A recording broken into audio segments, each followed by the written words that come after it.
یہ سایہ اور اس کا 41واں باب جو 29 آیات پر مشتمل ہے۔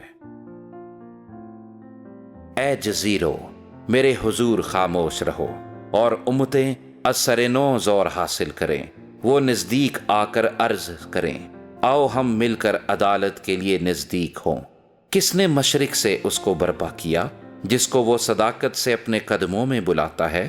وہ قوموں کو اس کے حوالے کرتا اور اسے بادشاہوں پر مسلط کرتا ہے، اور ان کو خاک کی مانند اس کی تلوار کے اور اڑتی ہوئی بھوسی کی مانند اس کی کمان کے حوالے کرتا ہے۔ وہ ان کا پیچھا کرتا اور اس راہ سے جس پر پیشتر قدم نہ رکھا تھا سلامت گزرتا ہے۔ یہ کس نے کیا اور ابتدائی پشتوں کو طلب کر کے انجام دیا؟ میں خداوند نے جو اول و آخر ہوں، وہ میں ہی ہوں۔ جزیروں نے دیکھا اور ڈر گئے، زمین کے کنارے تھرا گئے، وہ نزدیک آتے گئے۔ ان میں سے ہر ایک نے اپنے پڑوسی کی مدد کی اور اپنے بھائی سے کہا حوصلہ رکھ۔ بڑھئی نے سنار کی اور اس نے جو ہتھوڑی سے صاف کرتا ہے، اس کو جو نہائی پر پیٹتا ہے، ہمت بڑھائی اور کہا جوڑ تو اچھا ہے۔ سو انہوں نے اس کو میخوں سے مضبوط کیا تاکہ قائم رہے۔ پر تو اے اسرائیل میرے بندے، اے یعقوب جس کو میں نے پسند کیا، جو میرے دوست ابراہیم کی نسل سے ہے، تو جس کو میں نے زمین کی انتہا سے بلایا اور اس کے سیوانوں سے طلب کیا اور تجھ کو کہا کہ تو میرا بندہ ہے، میں نے تجھ کو پسند کیا اور تجھے رد نہ کیا۔ تو مت ڈر کیونکہ میں تیرے ساتھ ہوں، ہراساں نہ ہو کیونکہ میں تیرا خدا ہوں۔ میں تجھے زور بخشوں گا، میں یقیناً تیری مدد کروں گا اور میں اپنی صداقت کے دہنے ہاتھ سے تجھے سنبھالوں گا۔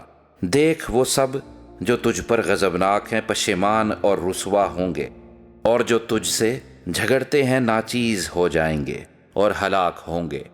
تو اپنے مخالفوں کو ڈھونڈے گا اور نہ پائے گا، تجھ سے لڑنے والے ناچیز و نابود ہو جائیں گے، کیونکہ میں خداوند تیرا خدا تیرا دہنا ہاتھ پکڑ کر کہوں گا مت ڈر، میں تیری مدد کروں گا، ہراساں نہ ہو۔ اے کیڑے یعقوب، اے اسرائیل کی قلیل جماعت، میں تیری مدد کروں گا۔ خداوند فرماتا ہے، ہاں میں جو اسرائیل کا قدوس تیرا فدیہ دینے والا ہوں۔ دیکھ میں تجھے گہائی کا نیا اور تیز دندانہ دار آلہ بناؤں گا۔ تو پہاڑوں کو کوٹے گا اور ان کو ریزہ ریزہ کرے گا اور ٹیلوں کو بھوسے کی مانند بنائے گا۔ تو ان کو اسائے گا اور ہوا ان کو اڑا لے جائے گی اور گردباد ان کو تتر بتر کرے گا۔ پر تو خداوند سے شادمان ہوگا اور اسرائیل کے قدوس پر فخر کرے گا۔ محتاج اور مسکین پانی ڈھونڈتے پھرتے ہیں پر ملتا نہیں، ان کی زبان پیاس سے خشک ہے۔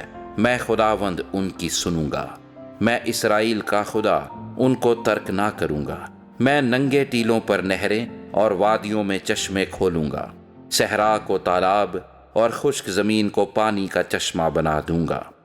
بیابان میں دیودار اور ببول اور آس اور زیتون کے درخت لگاؤں گا۔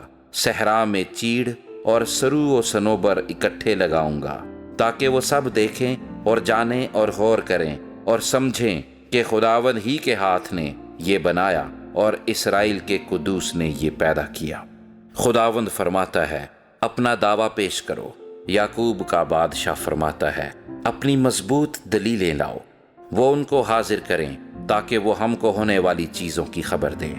ہم سے اگلی باتیں بیان کرو کہ کیا تھیں، تاکہ ہم ان پر سوچیں اور ان کے انجام کو سمجھیں، یا آئندہ کو ہونے والی باتوں سے ہم کو آگاہ کرو۔ بتاؤ کہ آگے کو کیا ہوگا، تاکہ ہم جانیں کہ تم الہ ہو۔ ہاں بھلا یا برا کچھ تو کرو، تاکہ ہم متعجب ہوں اور باہم اسے دیکھیں۔ دیکھو تم ہیچ اور بیکار ہو، تم کو پسند کرنے والا مکروہ ہے۔ میں نے شمال سے ایک کو برپا کیا ہے، وہ آ پہنچا، وہ آفتاب کے مطلع سے ہو کر میرا نام لے گا اور شہزادوں کو گارے کی طرح لتاڑے گا، جیسے کمہار مٹی گوندتا ہے۔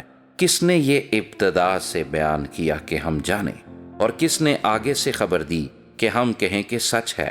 کوئی اس کا بیان کرنے والا نہیں، کوئی اس کی خبر دینے والا نہیں، کوئی نہیں جو تمہاری باتیں سنے۔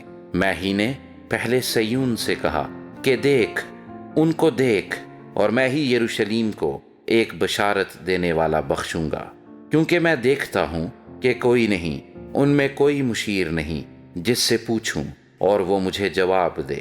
دیکھو وہ سب کے سب بطالت ہیں، ان کے کام ہیچ ہیں، ان کی ڈھالی ہوئی مورتیں بالکل ناچیز ہیں۔